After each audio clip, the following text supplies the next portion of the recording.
दोस्तों, हमारी आज़ादी की लड़ाई में बहुत सारे लोगों ने अलग अलग लेवल पे अलग अलग टाइम पे कॉन्ट्रीब्यूशंस किए। बहुत सारे ऐसे विद्रोह थे जिन्होंने इस पूरी जर्नी को पॉसिबल बनाया। वैसा ही एक रिवोल्ट है, डेक्कन किसान revolt. Very very important from exam point of view. Y?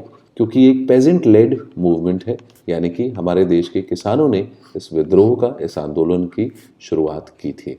अब पेजेंट मूवमेंट इंपॉर्टेंट आखिर होते क्यों? देखिए, 60 to 70% आपकी जो जनता है, उस आपकी पॉपुलेशन का जो हिस्सा है, जो वर्कफोर्स है, वो जिस सेक्टर में इन्वॉल्व होगी, जाहिर सी बात है वो सेक्टर इंपॉर्टेंट होगा।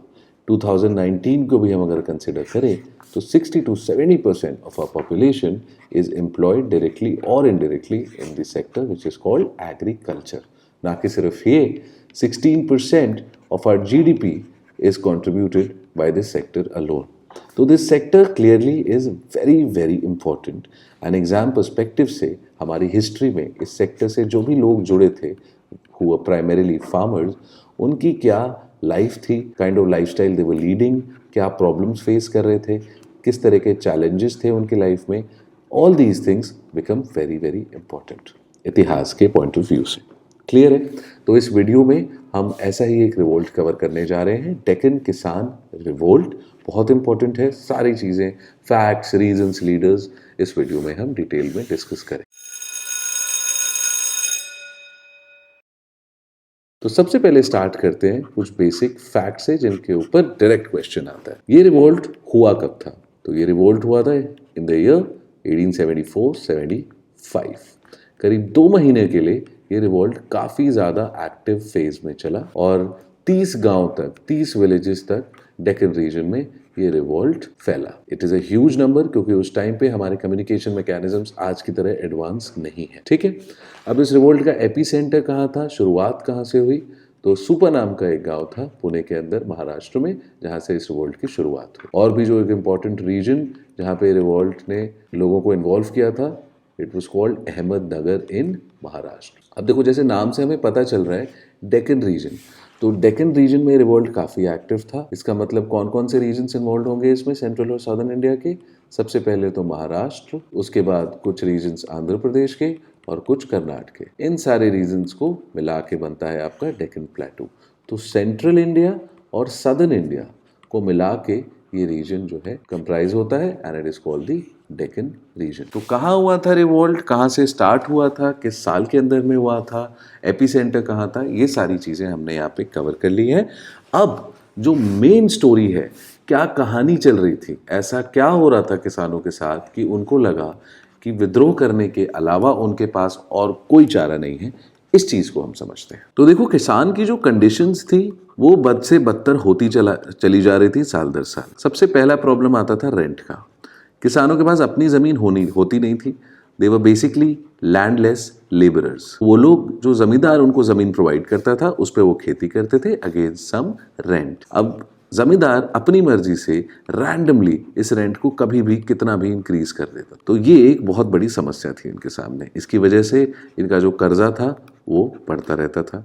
इसी कर्जे को चुकाने के लिए ये लोग जाते थे मनी लेंडर के पास, और एक और विशियस लूप स्टार्ट हो जाता है।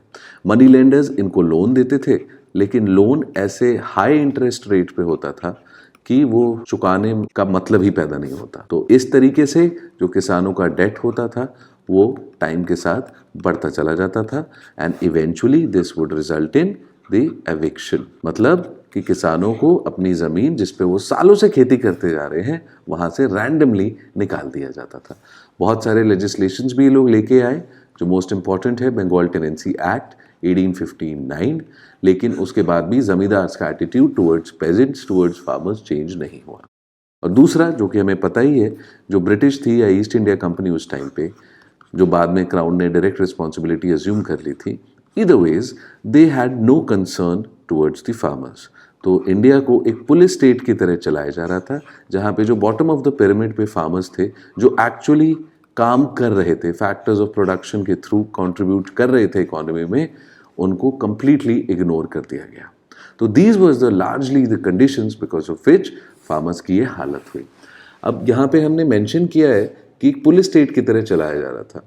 ये चीज़ अब देखो आपको और अच्छे से समझ में आएगी थ्रू इस एग्जाम्पल कि कैसे ब्रिटिशर्स को किसानों की बिल्कुल भी नहीं पड़ी थी। अब उन दिनों जो अमेरिका था कंट्री, वो ब्रिटेन को सप्लाई करता था बहुत सारी चीज़ें, उनमें से एक था कॉटन। तो मेजर सप्लायर यूके के लिए कॉटन का अमेरिका होता था। अब 1861 के अंदर में क्या हुआ, एक सिविल वॉर ब्रेक हो गई। अब क्यों हो गई, क्या कारण है, वो किसी और वीडियो में देखेंगे। लेकिन 1861 में अमेरिका में सिविल वॉर ब्रेकआउट हो गई, स्टार्ट हो गई। अब इसकी वजह से जाहिर सी बात है कंट्री अनस्टेबल हो जाएगी। अनस्टेबल हो जाएगी तो क्या प्रोडक्शन करेगी और क्या सप्लाई करेगी। तो 1861 से लेके 1864 तक अमेरिका जो था ब्रिटेन को सप्लाई नहीं कर पाया कॉटन। रिजल्ट क्या हुआ कि कॉटन की डिमांड जो है यूके में और ज़्यादा इंक्रीज हो गई। ये डिमांड वो फुलफिल कहाँ करने वाले थे, अब इंडिया से। अब देखो कितना रैंडम है ये डिसीजन। उनको कुछ लेना देना नहीं कि ये डिमांड अगर वो इंडिया से फुलफिल करेंगे तो जो वो अपनी कंजम्पशन के लिए जो खेती कर रहे हैं उसकी भरपाई होगी कैसे, यानी कि किसान खुद क्या खाएंगे अगर अपनी ज़मीनों पर वो कॉटन प्रोड्यूस करेंगे, क्योंकि जिस रेट पे वो कॉटन उनसे खरीदने वाले थे उससे तो उनका कंजम्पशन और सस्टेनेंस हो नहीं सकता। तो इस तरह के फैक्टर्स देखिए जो ये दर्शाते हैं कि इंडिया को कंप्लीटली एक पुलिस स्टेट की तरह यूज़ किया जा रहा था। सिर्फ और सिर्फ इंडिया को चलाने के पीछे जो रीज़न था that was driving profits and nothing else, even at the cost of farmers lives. तो that is the reason these revolts, जैसे कि ये डेक्कन किसान रिवोल्ट है या फिर कोल अपराइजिंग है, they are of utmost important. अब देखो आगे डिस्कस करते हैं इसके बारे में कुछ और चीज़ें। तो देखो जैसे कि हमने कहा था ये रिवोल्ट कौन कर रहा है और किसके अगेंस्ट किया जाता है एक रिवोल्ट, ये दो चीज़ें बहुत इंपॉर्टेंट हैं। ये आपसे पूछी जाती हैं और मेंस पर्सपेक्टिव से भी ये काफ़ी इंपॉर्टेंट है। तो ये रिवोल्ट किसने इनिशिएट किया था, पेजेंट्स ने, जो कि हमारी फार्मर्स कम्युनिटी थी। और किसके अगेंस्ट किया था, प्राइमरीली ये रिवोल्ट था मनी लेंडर्स के अगेंस्ट। जैसे कि आपका पबना रिवोल्ट जमींदार के अगेंस्ट था, वैसे ही ये रिवोल्ट मनी लेंडर्स के अगेंस्ट था, not against the east India company और ब्रिटिश फॉर दैट मैटर। तो this revolt was against the money lenders. तो इन्होंने क्या किया, इनके जितने भी डॉक्यूमेंट्स थे उनको डिस्ट्रॉय कर दिया गया। उनकी कोशिश यही रहती थी कि जो भी कागजात मनी लेंडर्स ने उनसे साइन करवाए हैं उनको हम डिस्ट्रॉय कर दें। तो ये जो रिवोल्ट था कह सकते हैं थोड़ा सा वायलेंट कैरेक्टर का भी था। अनलाइक पाबना रिवोल्ट, उस रिवोल्ट में उन्होंने पीसफुल मार्चेस की, वो कोर्ट्स भी गए, they did not resort to violent measures. लेकिन इस रिवोल्ट में वायलेंट कैरेक्टर आपको देखने को मिला। और लास्टली जो एक बहुत इंपॉर्टेंट चीज़ है, इस रिवोल्ट में कोई स्ट्रॉन्ग लीडर सिंगुलरली इमर्ज करके नहीं आया। देखो मोस्ट ऑफ द रिवोल्ट्स में आपको इम्पॉर्टेंट लीडर्स पूछे जाते हैं, लेकिन ये जो पर्टिकुलर रिवोल्ट है डेक्कन किसान रिवोल्ट, इसमें कोई भी स्ट्रॉन्ग लीडर सिंगुलरली निकल के नहीं आया। तो यहाँ पे हमने सारी चीज़ें डिस्कस कर ली हैं। कब हुआ था रिवोल्ट, 1874-75। कहाँ पे हुआ था, डेक्कन रीजन में हुआ था, क्लियर है। स्टार्ट कहाँ से हुआ था, Supa which is a village in Pune, Ahmednagar तक भी ये रिवोल्ट पहुँचा। इस रिवोल्ट में जो रीजंस थे, कंडीशंस फार्मर्स की थी, जो टाइम के साथ साथ वर्सन होती चली गई। ये रिवोल्ट थोड़ा सा वायलेंट कैरेक्टर का था। किसके अगेंस्ट था, किसको टारगेट किया जा रहा था, मनी लेंडर्स को, ना कि जमींदार को, EIC को या फिर ब्रिटिश को। मनी लेंडर्स का बेसिकली इन्होंने टारगेट किया और जो भी डॉक्यूमेंट्स उसके पास थे इनकी कोशिश रहती थी कि उनको डिस्ट्रॉय कर दिया जाए। कोई भी स्ट्रॉन्ग लीडर नहीं था and this was also a reason for the fall out of the entire revolt. अगर आपको कुछ भी डाउट आए तो प्लीज कमेंट सेक्शन में हमें बताएं, we'd love to help you. तो guys this is the end of today's class. आज की क्लास यहीं खत्म होती है। हम आशा करते हैं आपको वीडियो पसंद आया होगा और कुछ ना कुछ नया सीखने को जरूर मिला होगा। अगर आपको वीडियो अच्छा लगता है तो प्लीज लाइक करें, हमें सब्सक्राइब करें। क्या है, सब्सक्राइबर्स के नंबर अगर बढ़ते हैं तो हमारा भी मोटिवेशन बढ़ता है हर वीडियो के साथ। And please share it with your friends, ताकि एक जो ये ऑनलाइन एजुकेशन प्लेटफॉर्म है इसका फ़ायदा सबको हो। एंड अगर आपके पास कोई सजेशंस हैं, आइडियाज़ हैं और टॉपिक्स हैं जिन पे आप चाहते हैं हम और वीडियोस बनाएं, please comment, we'll try to cover them as soon as possible. Thank you so much. अब आपसे मुलाकात होगी नेक्स्ट क्लास में। Thank you.